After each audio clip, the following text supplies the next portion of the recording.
Hello, welcome. Thank you for joining me on the Daily Reflection. This is the Places of Opposites reading for the week. Well, it's actually for 10 days. It goes from the weekend before through today, Wednesday, all the way to next Wednesday. So 2 weekends, 2 Wednesdays, 10 days. They overlap, as most events in time do. So that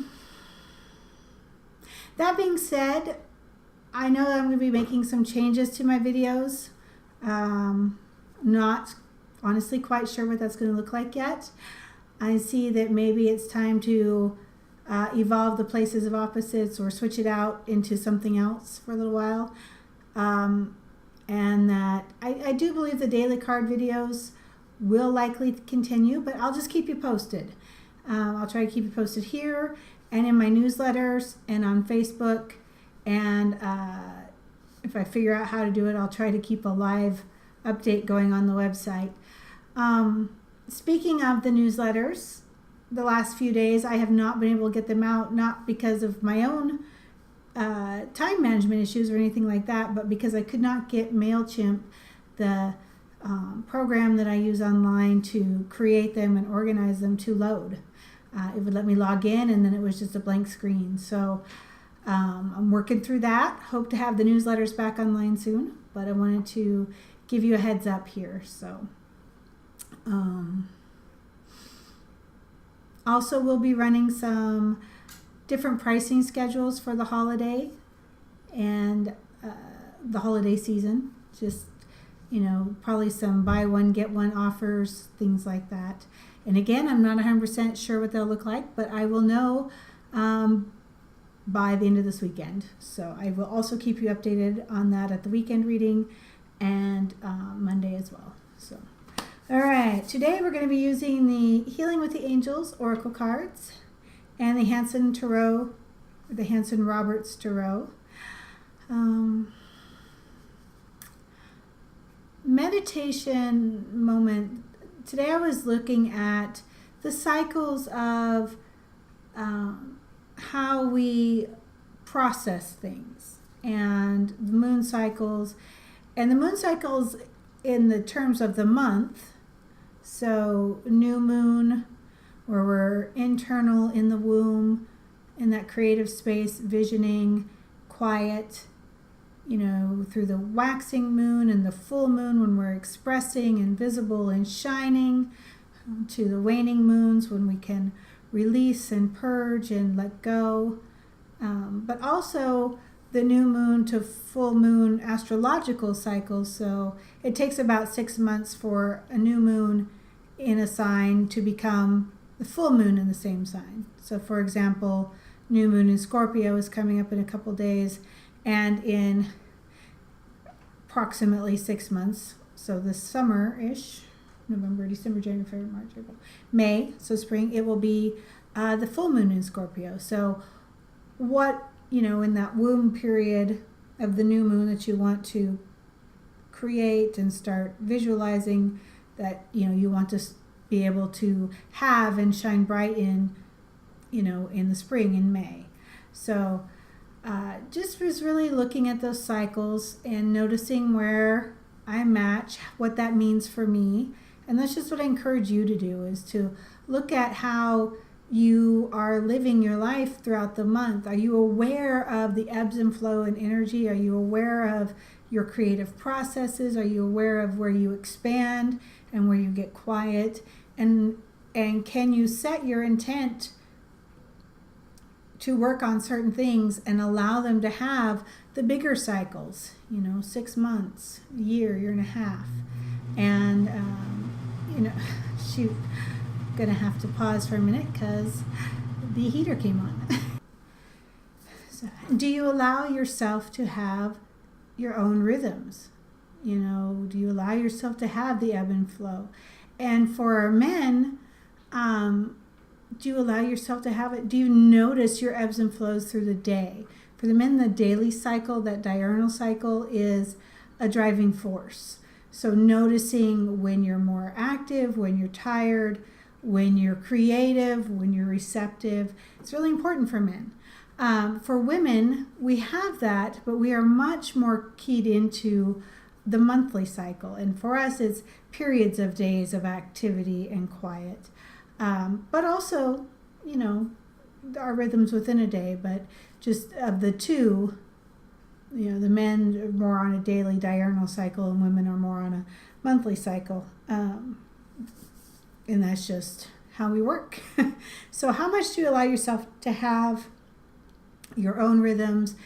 And do you allow that to be reflected in your life? Or are you constantly fighting against your own rhythms? And why? If you are, why?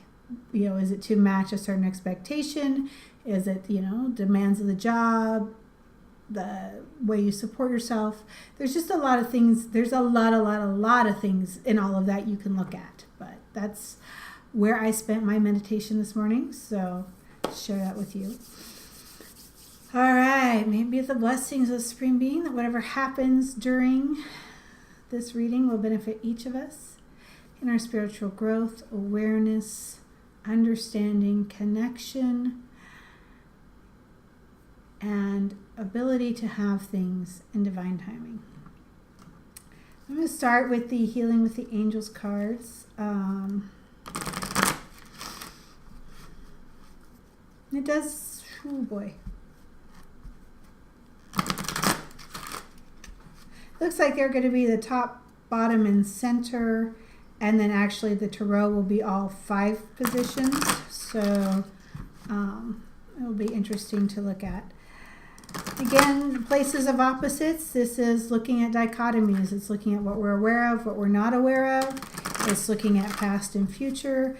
It's looking at our mental ways of processing, our analytical logic, our emotional ways of processing, our emotional wisdom, our intuitive wisdom, and the energies that are going on in a 10-day period, what we're focused on, what's happening, what's being created.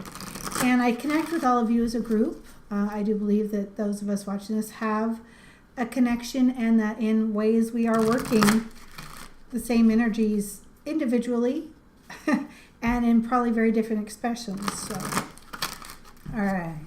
Top card, things we are aware of. Top card. Bottom card, things that are going on that we are not as aware of. And since I'm in this deck, the center, the theme.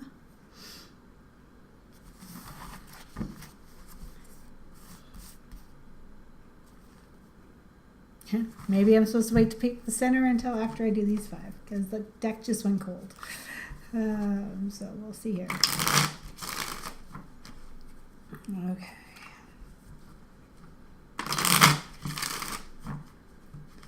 All right, top.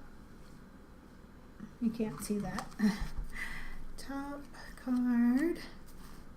And again, I use the psychometry in my hands, the energy, the ability to read and feel energy in my hands to pick these. Cards that are tingly or hot is what I am attracted to. And if the deck goes cold, then it's like, okay, well, there's not another card over in there.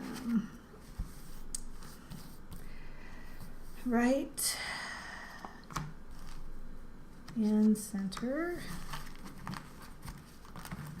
Oh, and there's a card that wants to be a bonus card. It looks like there's just going to be a bit of information here. So I hope you're ready to have a good reading session here.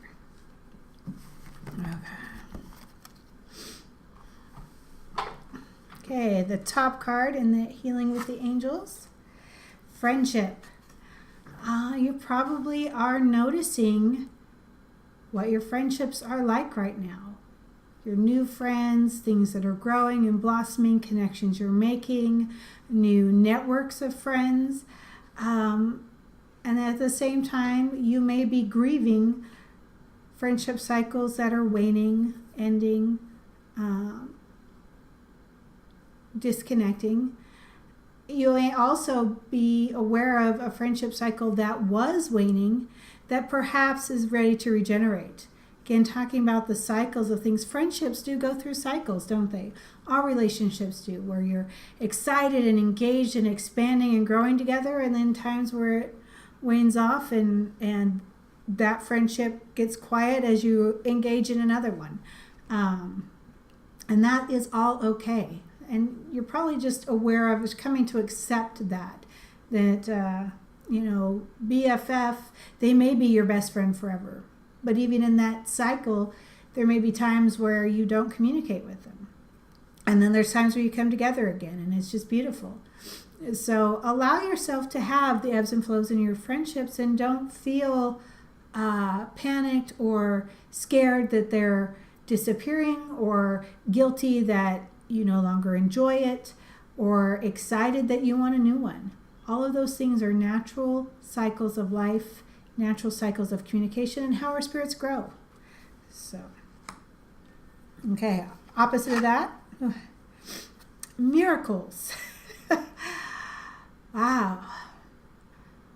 So, miracles do happen every day, and it's about noticing them. But looking at this in the dichotomy of friendship, there may be some miracles available to you, things that could be happening if you allow that friendship to bring you the gifts it's supposed to bring. If you allow it to go into that space, if you allow yourself the growth and the change in the friendships, miracles that you've been praying for, things that you've been wanting to see happen, can start to happen. So allow for receiving miracles through friendships. Allow your friends to give to you. Allow yourself to receive. Allow yourself to give to your friends. Giving, receiving is a two-way street. If you are always in the generous mode, always the one giving, you're out of balance. Conversely, if you are always the one taking, always the one receiving, you're out of balance. And it doesn't have to be that you give and receive the same things within a friendship. It may be that one aspect of the friendship you give moral support, you give cheerleading to, and it could be that in return you receive just comfort or that connection. I mean, there's all kinds of aspects to that, so it's not necessarily apple for apple, orange for orange. You can have, I give apples and I receive oranges, and still be in balance, because that's the beauty of the friendship. So, oh, my nose itches, I apologize. Top card in the Hanson-Roberts is the Magician. This is the Alchemist. This is the ability to take all of the random ingredients in your life, pull them together, and create something new, wonderful, surprising, and unexpected. It is also the card of true magic, of connecting with the elements, of connecting with energies, and pulling them together to create. So allow yourself the space of creation. And since this is in the top card, I'm guessing you're noticing how that happens in your life for you, and how you direct it, and how you get to influence, control, create that way. And it goes along with friendship. So make sure that you are doing your alchemy together with somebody else. There is power in groups. When one or more are gathered, the energy increases, the intent increases. And opposite of that is the Ace of Wands, which really is a powerful energy card coming with this miracle. That means the potential. It is right there. It is all brewing. It is the storm ready to strike lightning down. It is all of that. So be ready to receive what you've been creating, what you set your intent to have. Be ready to receive it. Be ready for that lightning strike to energize things, and be ready to go. Coming from the past and the analytical wisdom, we have Temperance. This is a major arcana card, which means it's a longer standing pattern. And in this card, it looks like very much you've been doing this kind of balancing act, kind of transforming one thing into the other and back in a figure 8 in this infinity sign. That's the picture I'm getting. And you know how to manage that from a logical standpoint. What I'm seeing is that you're expanding this ability to transform and balance energies to really synthesize them into something new. Not just to balance them back and forth, but to create something new. And to the right, in the emotional wisdom, we have the Queen of Swords. And in this card, I'm really seeing that you're finding the wisdom to use your emotions as a guide without getting lost in them, to understand the perspectives that you're having, the emotions you're having, the feelings you're having, your intuition, but to hone it and kind of detach from the reactionary portion of it and using them as your guidance system. We're like, okay, that feels terrible in the pit of my stomach. I don't want to do that. That feels open and expansive, and I'm excited to do that. And just really noticing your emotional guidance system. It looks like for many of you, you've forgotten to use that component. You've weighed things, pros and cons, all the logical things, the way they make sense, and you forget that your body and your emotions also weigh in, and they give you very strong messages if you're willing to listen. And when you listen and you combine them with that analytical wisdom, then you have a very powerful compass that can direct you without error, without getting lost, without getting overwhelmed. So it's using your emotions, but using it in conjunction with your mind and that perspective. And it's embracing that emotional guidance system that lets you know the direction you're supposed to go. And in the center, we have abundance. This is all about creating and having and growing and noticing both the abundance that you currently have, the things that we're giving thanks for. Thanksgiving is coming up. It's just after this window, but our focus is already there. Our focus is already on planning the gathering and getting the things together and having, and the abundance of celebrating what we have. But it also makes us hyper aware of where we feel the lack, and whether that's in friendship or whether that's in miraculous things. If you feel stuck in the same old, it just brings that awareness. But again, using your ability to balance and transform and to use your mind and your emotions together and to have that emotional system is guiding you to more abundance, to create more, to have more. Because the more we create, the more we have, the more we create, the more we have. And it's true with love. The more love we share, the more love we receive, the more love we have. It's expansive and it grows. The more abundance we have, the more we use, the more we have, the more we create, the more we have. The more we share, the more we have. Giving and receiving is huge in this balance of and it came up between the miracles and the friendships, and how you give, how you receive, how you understand your abundance, how you create more, how you share it out and receive more back. It's all just this big flow, this figure 8 flow. So, and King of Cups. Right now, the key here is to really tie that abundance in material to abundance in emotion, and to notice the full picture. The King of Cups is all about having fullness in life, in your kingdom, in your emotions, and as well as prosperity in other ways, but truly the fullness of enjoying life and being the steward and the caretaker and the creator of that fullness of life, and not just a certain aspect of it, but all aspects of it, being full. And again, the magician has to take all of the elements, all the ingredients around to synthesize it into one thing, to have this fullness. So I see for some of you, this is really a key to stop focusing on only one sector or one slice, but to really embrace the fullness of all the sectors and slices of your life and see how they come together.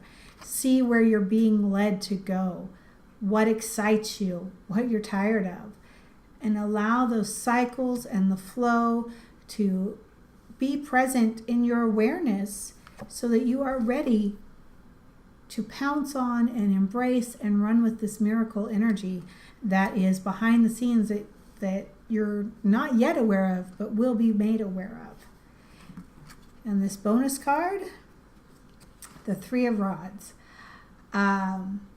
This is the card of having your journey planned and wanting to take others along the way with you. You don't want to go somewhere on a Sunday drive by yourself. You want to go on an adventure with your friends. And so, or your family, or whatever you're creating, it's about having the game plan in place and being ready to embark and taking people with you and celebrating just the creative potential that life is. So there it is. There's your Places of Opposites reading for this 10-day window.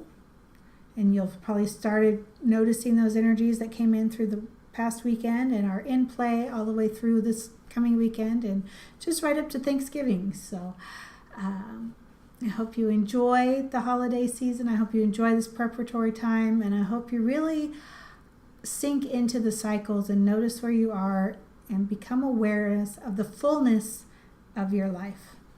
Take care, be blessed. We'll see you tomorrow for a daily reflection or next week for the next Places of Opposites.